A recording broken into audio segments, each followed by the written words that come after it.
It is 42 minutes past midnight. You're in the control room of Reactor 2 when the alarm goes off. It is not the routine alarm, the one you know by heart, a soft beep that signals normal pressure variation. This one is different. Sharp, continuous red lights pulsing across 3 panels at once. You are drinking coffee. The cup is still in your hand when your eyes are already on the main panel. Pressure drop in the primary cooling circuit, far too fast to be a sensor failure. The reactor is operating at normal power, and the liquid that should be cooling the core is losing pressure at a rate you have never seen. Not in real operation, only in simulation. And in the simulation, you always knew it was simulation.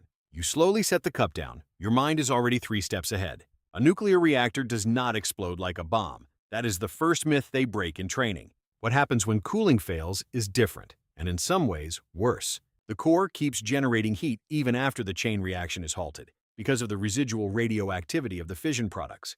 Without cooling, that heat has nowhere to go. The fuel begins to melt. They call this a core meltdown. 3 Mile Island, 1979. Chernobyl, 1986. Fukushima, 2011. You studied each one. You know exactly how they began. You know that at 3 Mile Island, the operators spent hours misinterpreting the alarms, because the panels were confusing and nobody had trained for that specific combination of failures.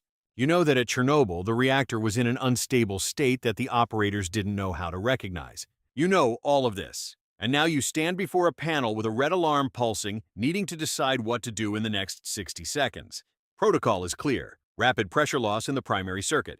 The first step is to initiate a scram. That is the technical name for the emergency shutdown, when the control rods are inserted into the core to halt the chain reaction. Your hand is already on the switch when the chief engineer walks into the room.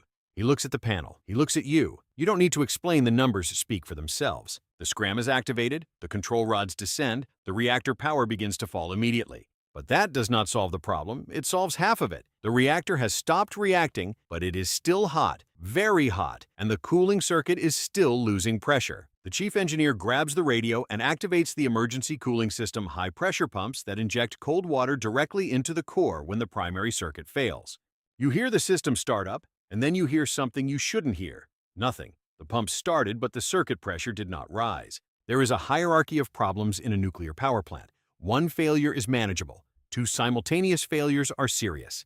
3 failures at once are what the manuals call a beyond design event, and that is exactly why the emergency protocol you are following exists. The primary circuit has lost pressure. The emergency cooling system is not responding.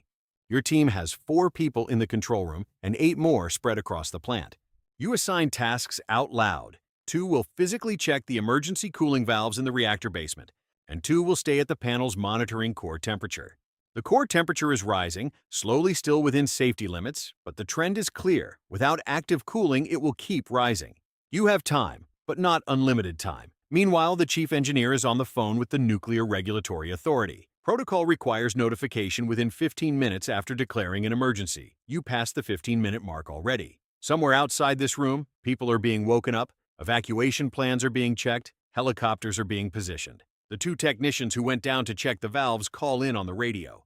They found the problem. An isolation valve in the emergency injection circuit is closed. It should not be closed. Someone closed it during routine maintenance in the previous shift and didn't record it in the logbook. This happened at 3 Mile Island. Exactly this. A closed valve no one knew was closed, hidden behind a faulty indicator light on the panel. The operators spent hours believing the emergency system was working, when in reality it was blocked by a valve a technician had closed and forgotten to reopen. You shut your eyes for half a second, not from relief, not yet, but from recognition. The problem has a solution. You speak into the radio, calm voice, clear instruction. Open the valve slowly, check the pressure every 10 seconds, report any change. Pressure in the emergency circuit begins to rise, slowly at first, then steadily. The core temperature stops rising, stays stable for a few minutes that feel much longer than they are, and then begins to fall. You watch the numbers change on the panel and feel something that is not exactly relief and not exactly pride. It is something more specific, the feeling of having done exactly what needed to be done at the exact moment it needed to be done, without hesitation, without panic, without making a bad decision under maximum pressure. But the work is not over.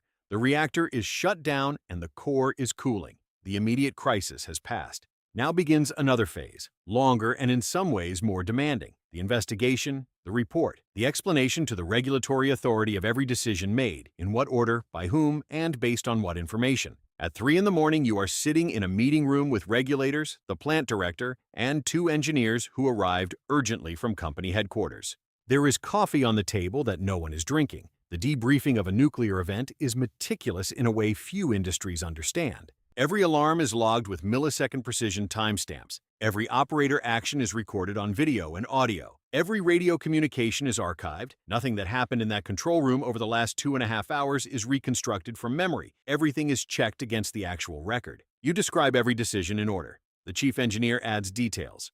The regulators ask questions that seem simple but aren't. Why did you wait those seconds before acting? Why did communication with the basement team take so many minutes? Why wasn't the logbook checked before the alarm? It is not judgment. It is systematic, documented learning. Every nuclear failure in history has been turned into protocol through this exact process. 3 Mile Island changed operator training worldwide. Chernobyl changed reactor design. Fukushima changed passive cooling systems.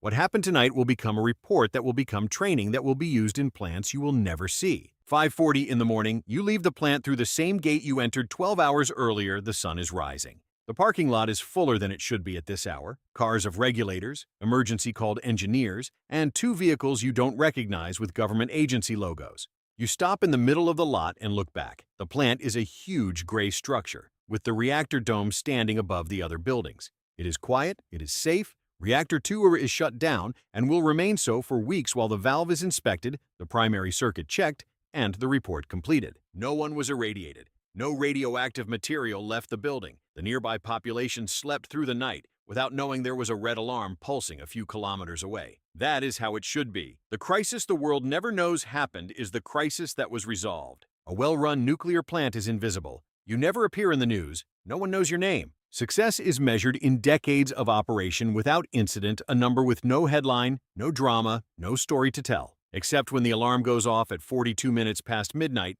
then the story exists. Only almost no one ever hears it.